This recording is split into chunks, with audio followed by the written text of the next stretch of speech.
Bienvenue tout le monde, aujourd'hui je vous propose de revoir une game de TFT en environ 3 minutes. C'est parti.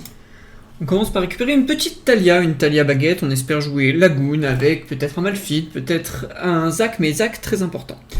On arrive sur la partie PvE, on récupère une baguette et une armure, ce qui fait pas vraiment nos affaires. On choisit l'écho du Den qui est un excellent augment en début de partie. Une série de défaites plus tard, on prend une belt au carrousel pour former le Morello. Malheureusement au golem on récupère une seconde belt, une BF et un gant. On arrive ensuite sur les augments, on choisit une nouvelle recrue, on prend une Zaira et à ce moment-là, mon avis sur la partie est un peu mitigé et je vous laisse écouter. C'est la crise. On choisit ensuite de mettre le gant et on prend une Séraphine. Et on se dit s'il y a un Zac, mais je pète un cap, je pète mon crâne quoi. Pas de regret.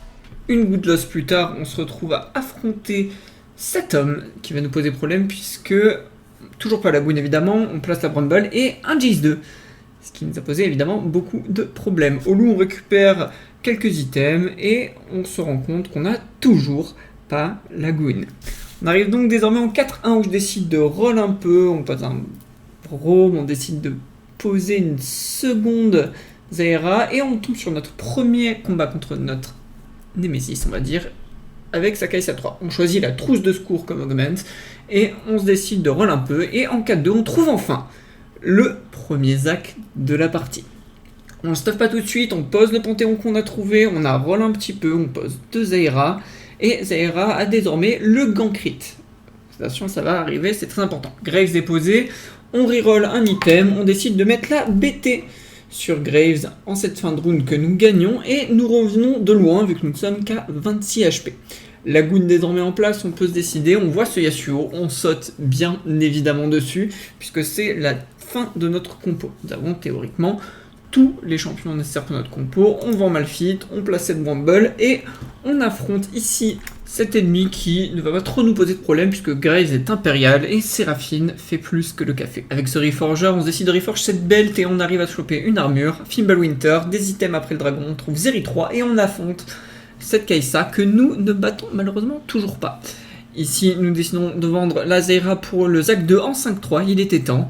Et on espérait avoir ce Yasuo malheureusement, mais nous avons eu le Graves qui est extrêmement fort et qui nous aide d'ailleurs grandement à vaincre le petit dragonnier ici pour nous rendre sur cette Zaira 3 et sur ce combat-ci que nous gagnons juste grâce à elle avec sa ligne impériale.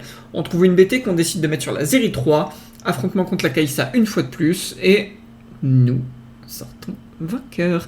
À 12 HP, on se retrouve dans le dernier trio. On arrive à vaincre notre opposant direct assez facilement. Et on arrive sur le combat final que je vais vous décrire maintenant. On a cette Xayah impériale qui commence à annihiler notre front lane pour arriver finalement avec le premier retour de plume à enlever plus de la moitié de notre équipe. Mais Zaira, elle aussi a enlevé toute la front lane. Le Graves qui passe et qui attaque, mais Idas malheureusement tank beaucoup trop. La Zaira perd ce combat et nous faisons un top 2.